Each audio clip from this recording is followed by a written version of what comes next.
خانم معلم، من حتی حفظ نیستم. از خلاقیتت استفاده کن. پاشو.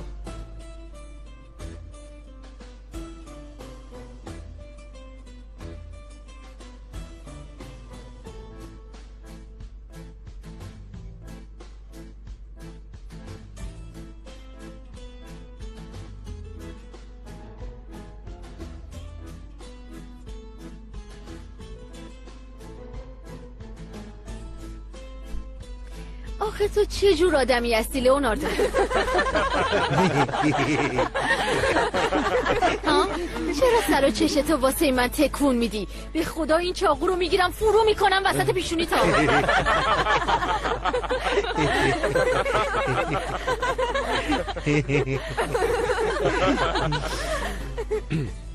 ماریا نکن، بذار همه چیزو برات توضیح بدم. توضیح بده، زود باش توضیح بده.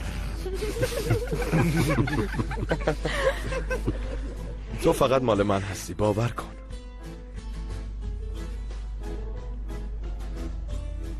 اونقدر دوستت دارم که میتونم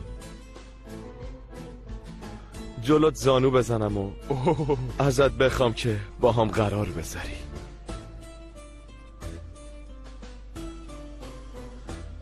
با من قرار میذاری ماریای عزیز من؟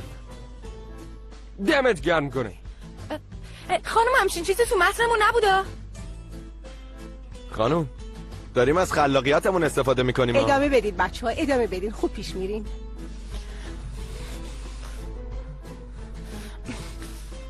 خانم اینجا ماریا قبول میکنه ولی من اینو بازی نمیکنم.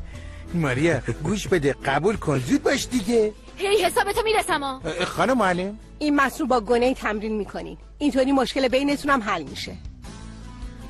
نه تو رو خدا خانم. فهمیدین یا نه؟ بله خانم معلم. مگه نه ماریا؟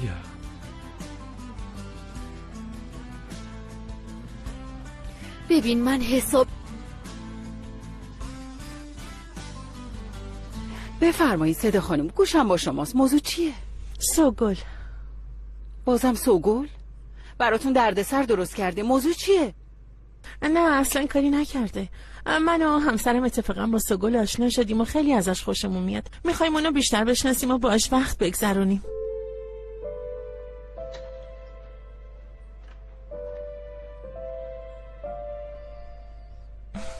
ممنونم. خانم محترم این کارو نکنین. از چی اون وحشی خوشتون اومده؟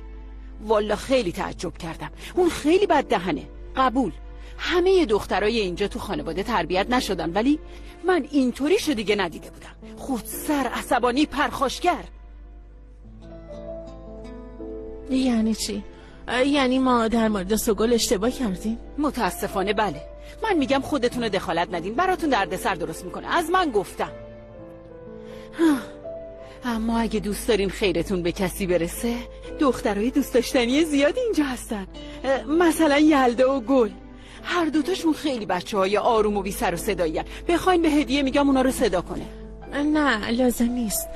من با همسرم صحبت میکنم تا ببینم چه تصمیمی میخوایم بگیریم. بله بله صحبت کنین. خب آدم باید خوب فکر کنه.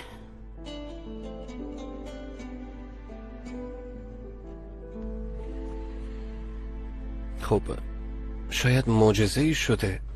شاید واقعا ساغر خانواده داره و اون شما رو از شر کمال خلاص کرده. ایشالله. خیلی حس بدی دارم. انگار قراره هر لحظه کمال از یه جایی پیداش بشه. حتی نمیتونم با آرامش بخوابم. نمیتونم از هیچ چیزی خوشحال باشم. حتی یادم نمیاد آخرین بار که از ته دل خندیدم. ایلول بریم سینما؟ یه فیلم خوب انتخاب میکنیم، اینطوری تو هم حواست پرت میشه. نمیدونم. اصلا بیا بعد از مدرسه بریم. باشه، ولی قبلش باید یه سر برم پیش خواهرم. باشه، بعدش هم همدیگه رو میبینیم. باشه.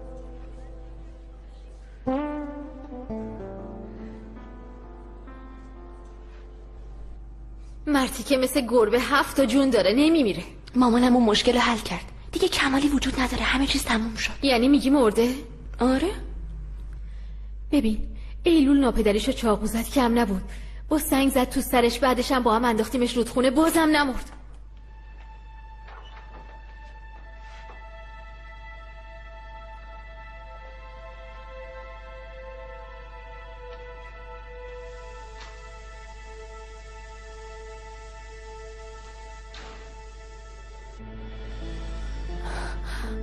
اینا چی کار کردن؟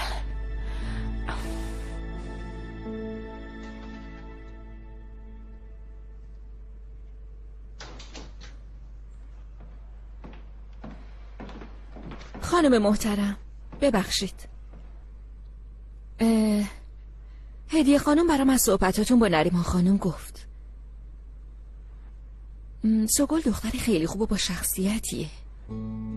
راستش نریمان خانم خودش با سوگل مشکل داره. در واقع برای اینکه تو چشم خانم مدیر سکوت کنی، رو حرفش حرف نزنی یا در مقابل هر چیزی باید سرخم کنی. ولی سوگل همچین ویژگی‌هایی نداره. خیلی هم خوبه که اینطوری هست. خیلی از شنیدنش خوشحال شدم. شما برای چی اومدین اینجا راجع به سوگل میپرسین؟ یعنی شما میخواین سرپرستیشو قبول کنین؟ شاید یه دفعه نتونیم همچین قدم بزرگی رو برداریم، ولی بعدن چرا که نه؟ تصمیم خیلی خوبیه، هم برای شما هم برای سوگل. آره بابا، فکر میکنم تنها چاره همینه. اگه من تو درد سر بیفتم مادرم میاد پیدا میکنه. شاید این دفعه بتونم ببینمش.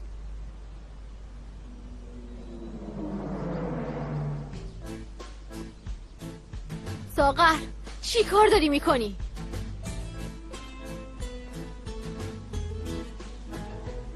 ساغر این چه کاریه؟ خدا رو شکر که پول پیشم هست. بفرمایید آقا. نده، برای چی میدی؟ نمیخواد دخترم، نمیخواد. حلاله، بیا تو هم بخور. نه آقا من اینو دزدیدم. از دستم عصبانی بشین دیگه، منو بدین دست پلیس. این یعنی آدم هر وقت بخواد نمیتونه خودشو تو درد سر بندازه. ببخشید. اشکالی نداره. معلومه چی کار میکنی؟ اصلا تو برو. برای چی دنبال من میای؟ من میخوام تنها باشم. ای بابا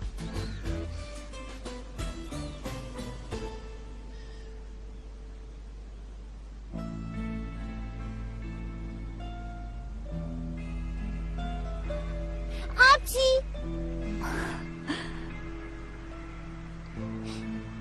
آبجی جون عزیزم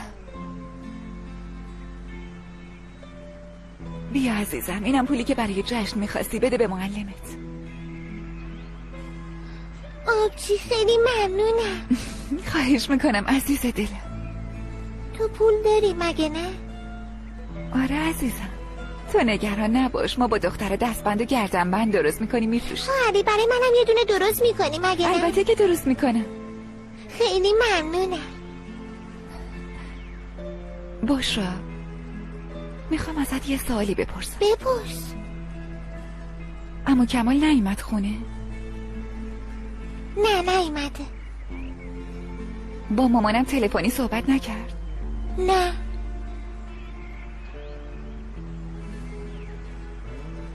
مامان خیلی ناراحته؟ میخواد یاد بوده عروسی درست کنه و بفروشه، وگرنه هیچ پولی نداریم که حتی نون بخریم.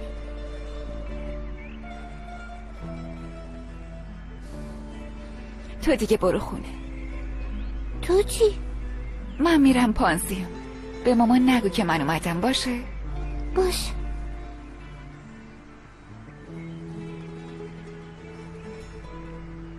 برو.